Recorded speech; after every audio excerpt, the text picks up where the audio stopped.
This is a video about a circuit breaker panel box enclosure that I had a problem with.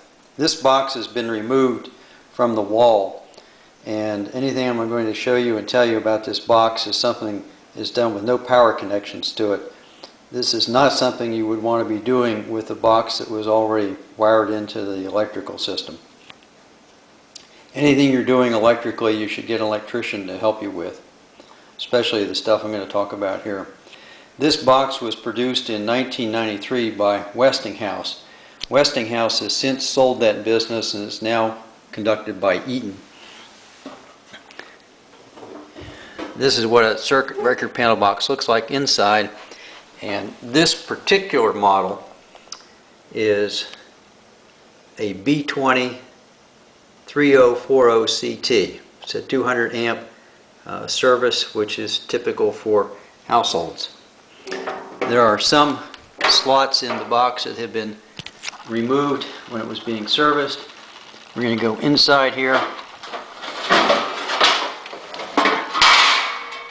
I'll show you the problem that I had. There are two breakers that are 50 amp breakers. At the top, these service the air conditioning units for the house. I'm going to remove those. There's another 30 amp breaker here beside it. I think it's 30 or 25. Remove it. And this exposes the bus bar, which is the silver bar here. And the silver bar has tabs on it that click into the circuit breakers. This tab here, you'll see, looks like it's corroded.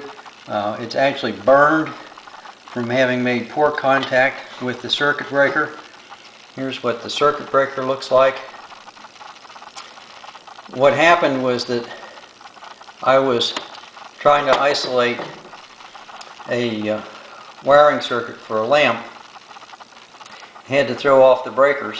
When I turned them back on, there was a popping or crackling sound that came from the breakers up on this tab on the bus bar. At the time, I didn't know what was causing it, but I called Home Depot. They said to just push down on the breakers to make a better contact. I did that and the noise stopped. I thought problem solved, and I was wrong. An hour later I could smell plastic burning. That's this section here that's been scorched. And the breakers were hot to the touch up here. In fact, very warm. So I called an electrician, and he looked at this and said the thing to do was to replace the entire breaker box. And that cost me about $900. I contacted Eaton. They say this is not a problem they've had any type of regular complaint about.